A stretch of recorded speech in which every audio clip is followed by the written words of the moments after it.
Irmãos, segunda epístola do apóstolo de São Paulo, escrita a Timóteo, capítulo 1, versículo 7, quando nos diz assim a palavra do nosso Deus: porque Deus não nos deu o espírito de temor, mas de fortaleza e de amor e de moderação. Ok? Que maravilha a gente poder ter essa consciência, essa percepção do que Deus já fez por nós, está fazendo certamente, e o que Ele ainda vai fazer. A gente sabe que nós podemos contar com o cuidado do Senhor nas nossas vidas.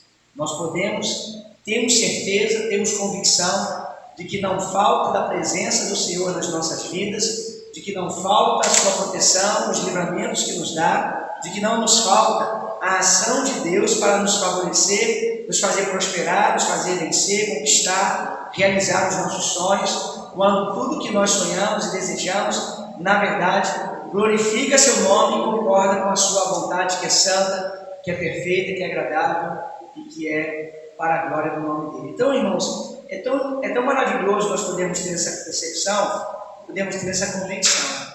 Na mensagem de segunda-feira, o apóstolo Paulo faz uma recomendação muito importante para a igreja: perseverai em oração, vigiando nela com ações de graças. Aí agora nós podemos ver também o apóstolo Paulo, inspirado, iluminado pelo Espírito Santo do Senhor, nos dizer algo que Deus fez. O que Deus fez, irmãos? Deus nos deu um Espírito, e esse Espírito desse texto não é o Espírito Santo, certo? Esse Espírito desse texto é o Espírito humano que pertence ao ser humano, cada um tem o seu. Conforme já ensinei para a igreja, nós somos constituídos de 3 partes. Nós somos alma, que temos um corpo, pelo qual a alma se manifesta, pela qual a alma toma decisões e faz escolhas, não é? E temos um espírito. E esse espírito, a Bíblia nos fala em Eclesiastes que quando a pessoa morre, o espírito volta para Deus, que Deus deu para o ser humano, e o corpo volta para o pó, porque a matéria de que é constituída, na verdade, o nosso corpo é de pó, nós somos feitos do pó da terra, certo? E isso faz toda a diferença, porque é um corpo perecível e um dia tem que voltar à sua origem, não é? Conforme nós sabemos, conforme nós temos visto acontecer, testemunhado, não é? Que com o passar do tempo, quando se volta lá no sepulcro, já não encontra mais nada, porque a terra já se incumbiu de consumir. Hoje ainda tem outros detalhes que são acrescentados para que seja ainda mais rápido esse processo, não é? Do retorno do corpo para o pó, como diferentemente do que era antigamente, né? 7 palmos de altura. Eu cheguei a participar disso, viu, irmãos? Aqui era só aí, no princípio do meu ministério, uma criança morreu. Ela foi velada dentro de casa e ela foi enterrada na área rural onde ela iria morar, e viver, e crescer, e brincar. Meu carro, inclusive, naquela ocasião serviu de carro funerário, que foi o meu carro que fez o cortejo, as pessoas indo atrás, e o caixãozinho com o corpinho da criança dentro da mala, e fizemos lá o sepultamento. E aí eu percebi as pessoas conversando: ainda não está pronto, a gente não alcançou os 7 palmos ainda. Então eu imaginei que eles estavam contando a quantidade de palmos, né, que eles estavam cavando para poder fazer o enterro da criança. Mas, irmãos, tudo isso que eu estou falando aqui é algo que a palavra de Deus nos mostra que é o natural, é o que está dentro de uma naturalidade, não é? Se Jesus não voltar antes, todos nós que estamos aqui vamos exatamente experimentar, passar por essa experiência, não é?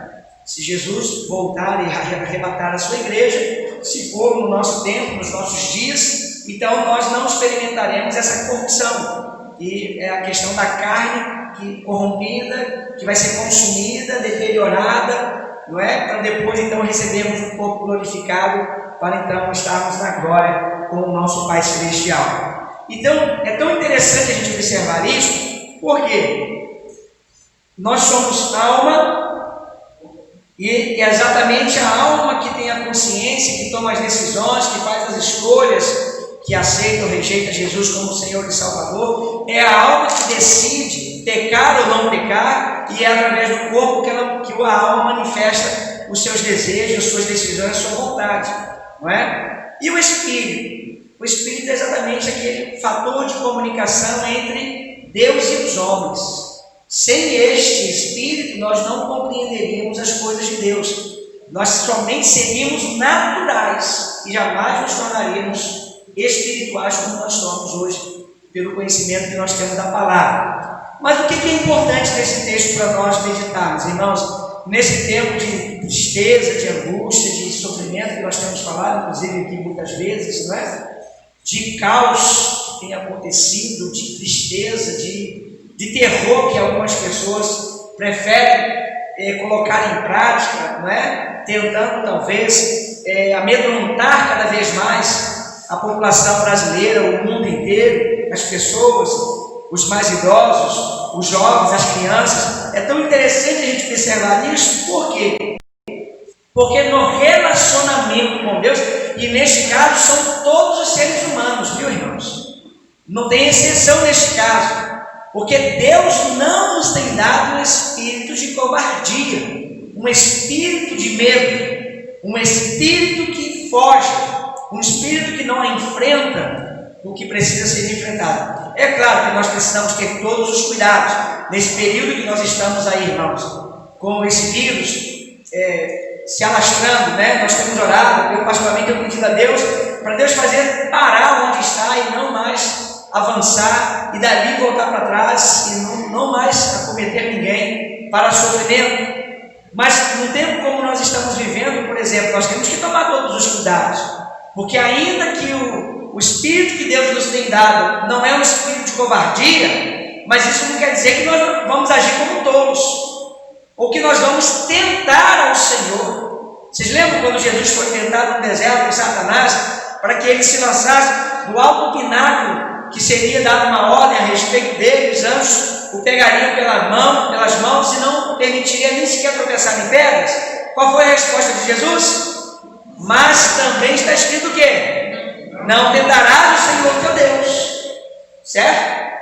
Nós temos um espírito de coragem em nós. Não é o Espírito Santo, porque a pessoa que recebe o Espírito Santo, ela tem muito mais, ela se torna muito mais fortalecida, é diferente, mas nós temos recebido um espírito de coragem, de força. Nós vamos ver isso daqui a pouco. Não é um espírito para se amedrontar, para se acovardar, é um espírito que está presente em nós, para podermos então enfrentarmos o que quer que seja. É igual o caso, por exemplo, na comunicação, como nós podemos ver inclusive em Romanos capítulo 8, versículo 16, o apóstolo Paulo escrevendo a seguinte verdade espiritual sobrenatural: porque o Espírito de Deus testifica com o nosso espírito que nós somos o quê? Filhos de Deus, não é isso? Então é uma comunicação. Nós compreendemos as coisas de Deus por causa desse Espírito, mas o Espírito que não se sujeita, a pessoa que não se sujeita, a alma que não se sujeita àquilo que ela é capaz de apreender e compreender acerca de Deus, ela não aceita, ela resiste, ela não quer colocar em prática. Então essa comunicação entre Deus e essa pessoa fica corrompida. Deus não consegue falar no coração, a pessoa já não consegue mais ouvir o que diz o Senhor. Tanto assim que a gente vê alguns momentos no Apocalipse, João escrevendo: quem tem ouvidos, ouça o quê? O que o Espírito diz às igrejas. Que Espírito é esse, irmãos? O Espírito Santo. Então, quando uma pessoa já tem a sua mente cauterizada, os seus ouvidos surdos para a voz de Deus, já não tem mais a sensibilidade para a presença do Senhor, essa pessoa não consegue se comunicar com Deus, porque é necessário se submeter, é necessário querer, desejar, pagar o preço, abrir mão das tentações deste mundo, para poder então permanecer nessa comunicação com o Senhor. Você percebe a importância desse pequeno versículo para as nossas vidas, irmãos? De 2 Timóteo capítulo 1, versículo 7, que o Espírito que Deus deu a você, meu irmão, minha irmã, preste atenção, não é um Espírito para você jamais fugir da presença de Deus, não. É um Espírito para você buscar com todo o seu coração, para você pagar o preço, vencer todas as coisas que podem porventura trazer medo na sua vida, você enfrentar as dificuldades desta vida, os problemas desta vida, as tentações deste mundo, as ações malignas de Satanás, as ações malignas dos demônios, de pessoas que trabalham contra a sua vida, de pessoas que amaldiçoam você. Não é um espírito para você se enclausurar, se esconder. É um espírito para nós, irmãos, levantarmos a cabeça e acreditarmos que se hoje não foi bom, amanhã vai ser melhor. E se amanhã não for bom também, a gente vai continuar acreditando, Senhor, é o Senhor que pode mudar a minha história. Eu sei que o Senhor tem uma nova história para mim. Mas uma pessoa que não se submete ao senhorio de Cristo, então não é possível que essa pessoa experimente esta qualidade de vida espiritual, moral, familiar, financeira, em todas as áreas de sua vida. Porque Deus não nos deu o espírito de covardia, não é? Ou de temor, dependendo das versões, ou de medo. Ele nos deu um espírito que faz toda a diferença nas nossas vidas. Vamos ver as qualidades que esse espírito que Deus nos deu, que está presente em nós, não é? Que sem ele a gente não consegue compreender as maravilhas de Deus. Olha lá. Porque Deus não nos deu o espírito de temor, mas o espírito de... Sim, vamos pegar um por um. Por que de fortaleza, irmãos? É porque nós somos fortes aos nossos próprios olhos? É porque nós podemos e resolvemos qualquer coisa? É porque nós vencemos? Não é isso não. Mas é um espírito de fortaleza, como por exemplo a gente acreditar em 1 Coríntios 10, 13. Não veio sobre vós tentação, provação, luta, angústia, seja até o coronavírus. Não veio sobre vós tentação que não fosse humana, mas fiel é Deus, que não vos deixará tentar acima do que podeis.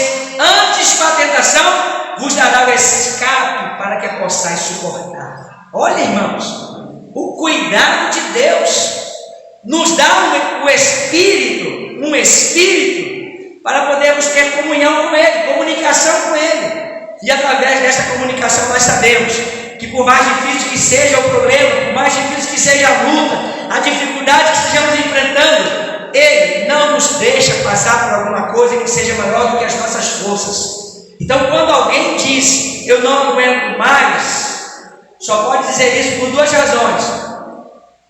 Ou porque não tem relacionamento com Deus e não crê que Deus age, então não tem comunicação com o Senhor. Ou então é porque não se conhece e não está então dizendo uma verdade. Porque a verdade é que Deus tem um cuidado, irmãos. Ele tem um cuidado, é perfeito, não falha, não erra. Com toda essa humanidade, mais de 7 bilhões de seres humanos sobre a face da terra, Deus não permite pessoa alguma passar por uma situação que seja maior do que suas forças. Amém ou não? Você crê em nome de Jesus? Você recebe para a glória de Deus e para o benefício da sua vida? Então creia. Então este Espírito que Deus nos deu é de fortaleza, irmãos. De fortaleza por quê? Se a gente olhar, acha para mim, por favor, Efésios 4, versículo 10, por favor. A gente, quando olha lá, esse capítulo 4, versículo... Não, capítulo 6, perdão. Capítulo 6, versículo 10 de Efésios, o versículo 10 é importante demais para nós, o versículo 11. Ó, quanto ao mais, sede o quê? Ó, o mesmo Senhor que deu a você um espírito que não é de covardia, que não é de temor, que não é de medo. É o mesmo Senhor em quem nós devemos o quê? Nos fortalecer. Por isso que o Espírito que há em nós é de fortaleza.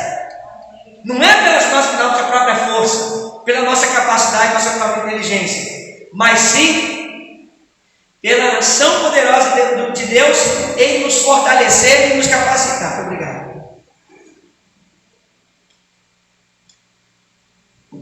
Então, volta no versículo 10 do 1 Coríntios, Efésios 6, 10. Quanto ao mais, vamos ler de novo, irmãos.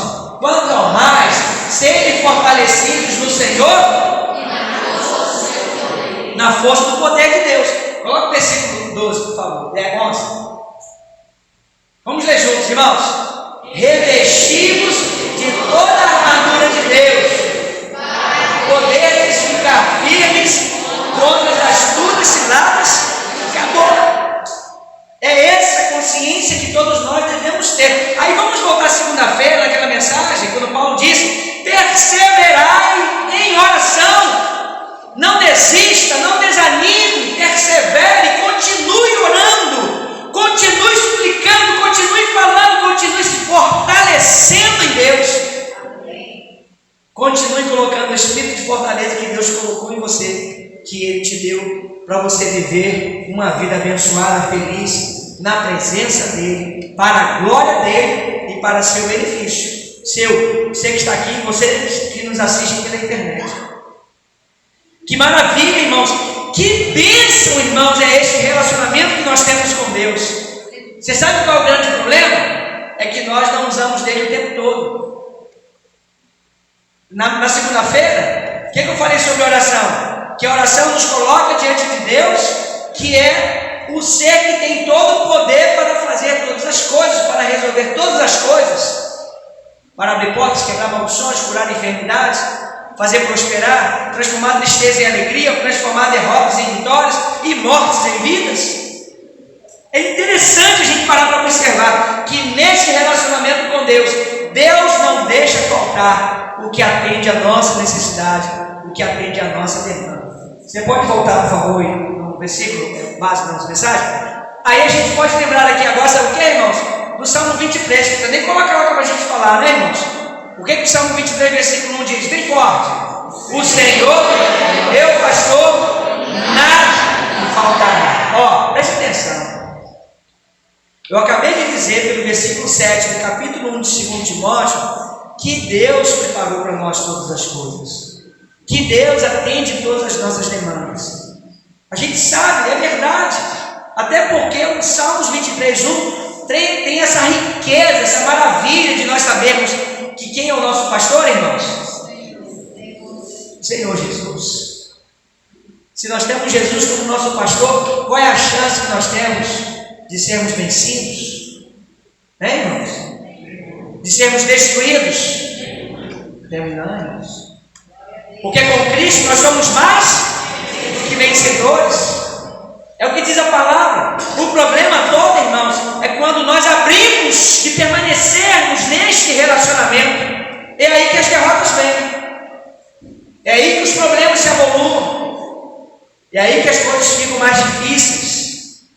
Mas quando nós permanecemos, irmãos, perseverando na presença de Deus e colocando em prática todos os dias este Espírito que Deus nos deu, que não é um espírito de temor, que não é um espírito de covardia, mas é um espírito de fortaleza. Amém? Agora, essa versão onde a palavra fortaleza é poder. Glória a Deus. E eu gosto muito dessa versão. Por quê, irmãos? Por que Deus colocou em nós o espírito de poder? Eu sempre brinco dizendo, né? Poder para fazer mágica? Não. Nem pode, né, irmãos? Porque no céu, quem pratica magia não entra. Não é o que diz a Bíblia, não é? Nos revela isso. Deuteronômio, se não me falha a memória, capítulo 9, que Deus não admite no meio do seu povo os adivinhos, por exemplo, não é? Quem pratique necromancia, outro exemplo, não é? Então, esse tipo de coisa não cabe a nós. Que poder é esse, irmãos?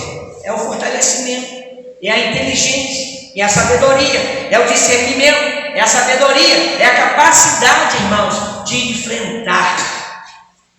Deus não nos fez para recuarmos. Tem um versículo só que você fala, né, na sua oração, que nós cremos. Nós não somos os que creem, dos que retrocedem para a perdição, mas dos que creem para a salvação. Aí, viu, irmãos? Amém? Nós não somos dos que retrocedem para a perdição, mas dos que creem para a salvação. Olha, irmãos. Então, é esse o Espírito que Deus colocou em nós. Percebe isso, irmãos?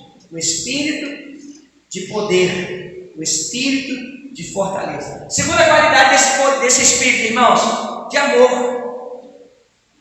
Não é? E esse amor, esse Espírito de amor que há em nós, é desafiado, testado o tempo todo. Porque às vezes você não tem vontade de pegar uns pescocinhos por aí e apertar. Só deve ficar um pouquinho roxo, você só. O que é isso aí? Natureza humana, natureza terrena, que o apóstolo Paulo manda a gente fazer com ela?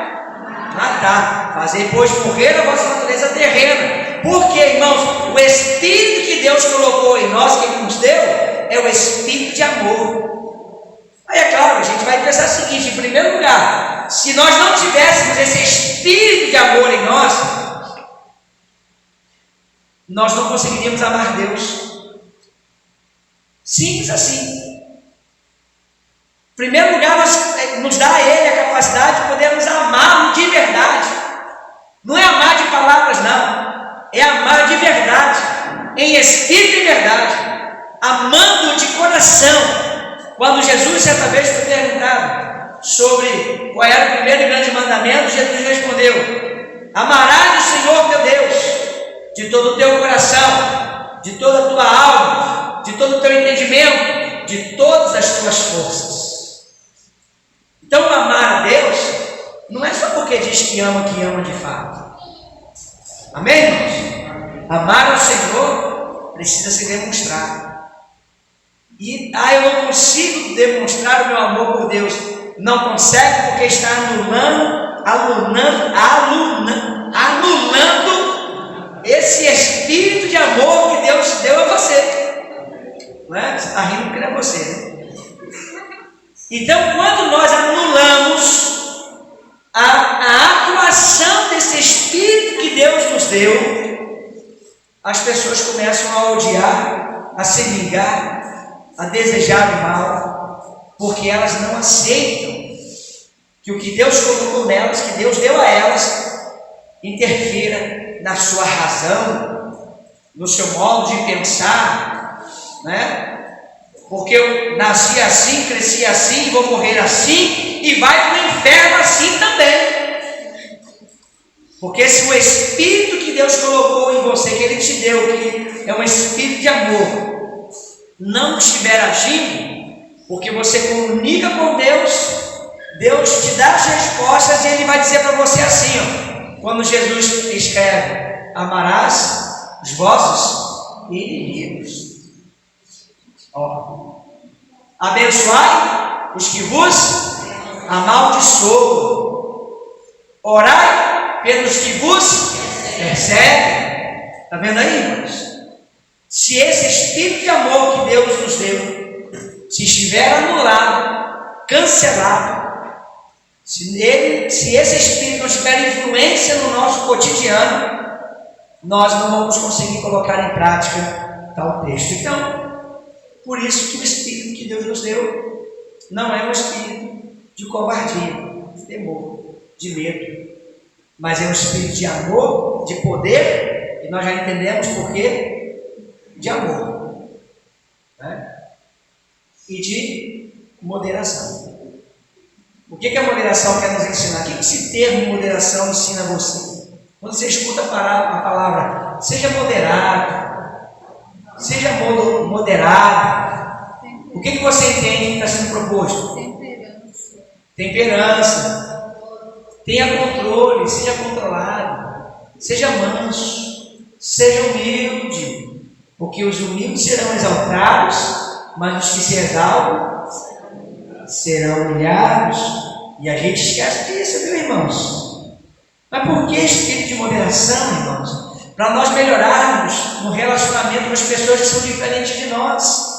Uma vez eu disse para uma professora muito capaz, muito habilidosa, muito inteligente, muito esforçada, assim, alto nível de didática para ensinar matemática. Teve lá um problema, aconteceu, ela questionou algumas coisas, eu não vou entrar em detalhe para não demorar muito. Aí no final de tudo eu disse, mas eu posso falar uma coisa com relação a isso? Eu disse a ela, olha, você já sabe o que eu penso de você. Mas sabe qual o grande problema que eu vejo em você? É que você não tem paciência com quem sabe menos que você. Você não tem paciência, você não responde perguntas, você não volta atrás para responder, para explicar de novo. Você tem uma didática extraordinária, mas você não tem paciência com quem você sabe que você olha assim, sabe menos que eu. Aí você maltrata um pouco. Aí aparece no seu comportamento a arrogância, a falta de humildade, a soberba, o orgulho de ter uma capacidade muito grande. E eu reconheço tudo isso em você que você tem.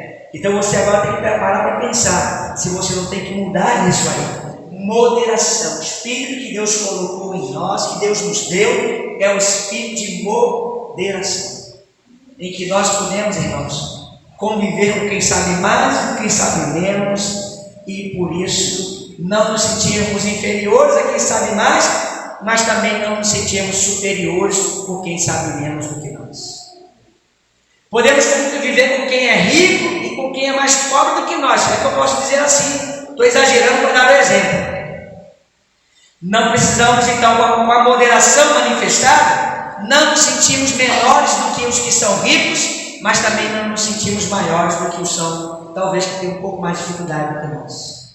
Somos todos o quê? O espírito de moderação que Deus nos deu faz acontecer aquilo que Paulo escreveu em Filipenses capítulo 2, que cada um de vós considere os outros superiores a si mesmos. Então, se eu considero vocês superiores a mim, vocês a mim me considero superior a vocês, quem é superior a quem, irmãos? Quem é inferior? O problema é que às vezes a gente chuta esse espírito de moderação para lá e a gente manifesta mesmo essa soberba, essa arrogância, essa vaidade de acharmos que somos melhores do que os outros. E aí nós perdemos.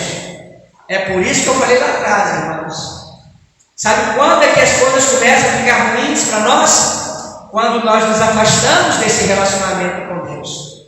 Ele nos deu um espírito que é de poder ou fortaleza e de amor e moderação. Mas a gente não quer nada. Não pisa no meu carro, não. Não leva desaforo para casa. Então, quando nós nos submetemos ao propósito de Deus nas nossas vidas, irmãos, nós vamos viver a melhor qualidade de vida que é possível o ser humano viver todos os dias. Eu creio nisso, irmãos. Creio com todo o meu coração. Creio de verdade que a Bíblia é o manual de regra de conduta de Deus para as nossas vidas. De que a Bíblia é o passo a passo para o homem ser feliz. Uma vez eu atendi uma determinada pessoa e falávamos de felicidade, e aquela pessoa falou com muita convicção, com muita certeza: pastor, não existe uma fórmula, uma receita para a felicidade, como uma receita para o bolo, uma receita para uma comida. Não existe.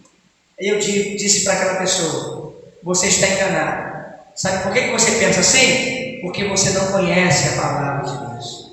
A palavra de Deus é a receita, irmãos. É a fórmula que não falha. É a fórmula que não erra. No meu curso eu aprendi uma coisa interessante sobre matemática. Matemática é uma das ciências exatas. Quando que uma fórmula é verdadeira na matemática? Que alguém diz assim: essa fórmula está correta. Quando ela funciona em todos os casos. Se ela der o resultado certo em 999 testes, no milésimo ela der errado, por uma só, aquela fórmula é falsa. Ela não serve para resolver tal tipo de problema que está se resolvendo com tal fórmula. Matemática é desse jeito. Enquanto alguém não provar, ela vai ser verdadeira. Mas se chegar alguém e disser provado, sabe por que essa fórmula não serve? Sabe por que ela é verdadeira? aplica ela sobre esses termos assim, assim, assim. Vai aplicar, ela não consegue achar o resultado certo, aquela fórmula já não serve mais. Ela vai ser abandonada, ela não pode mais ser usada. Então, a básica, por exemplo, para resolver equações do segundo grau. Você pode resolver todas as equações do segundo grau, ninguém até hoje propõe. Não é? Então, a básica é uma verdade para resolver equações de segundo grau, para resolver funções de segundo grau. Não é? X igual a menos B, mais ou menos raiz quadrada de 10 sobre 2A. Hoje tem-se outras maneiras de resolver, mas não podem dizer que básica não serve mais. Olha para mim, irmãos, a Bíblia é mais exata do que a matemática. Amém? É mais exata e mais perfeita de qualquer ciência exata considerada pelos homens, porque a Bíblia não erra, irmãos. A Bíblia não falha. A Bíblia é a palavra que saiu da boca de Deus e não volta para Ele vazia. E se Ele nesta noite está dizendo que Ele não nos deu o espírito de covardia, mas o que Ele nos deu é um espírito de poder, de amor e moderação, então é verdade e isso não falha. Só falha quando o ser humano não quer. É aquela questão. Alguém vai dizer para você que tentou resolver o problema e deu errado. Igual um aluno que eu tive lá no presídio, e ele era apressado para responder.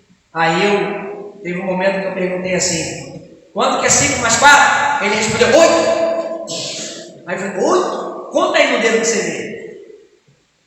Aí deu aquela gargalhada. Aí chegou um momento que eu falei assim: quanto que é 4 mais 4? Ele: 9. Falei: moço, preste atenção, conta o dedo aí para você ver se dá não. Aí dá errado, irmãos. Mas se você somar certinho, se você usar todas as regras direitinho que você aprendeu para somar, para multiplicar, para dividir, vai dar certo. A mesma coisa, o que diz a Bíblia para as nossas vidas. O problema todo é que a maioria das pessoas abandonam o que diz a Bíblia, não colocam em prática. Aí vai dar errado. Mas pastor, eu me converti, eu entreguei minha vida para Jesus, eu estou na presença do Senhor, eu vou.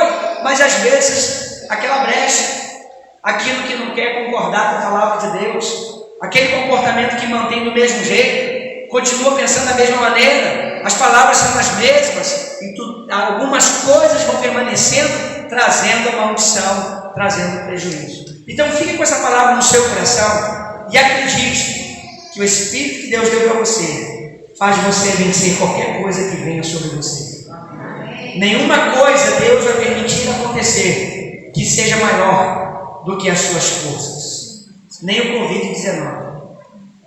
Se alguém morre de Covid-19, eu lamento. É para tristeza nossa. E possivelmente é porque chegou a hora daquela pessoa e aquela pessoa não resistiu. Do contrário, Deus não permite vir sobre nós nada que seja maior do que as nossas forças. Continue com a prevenção.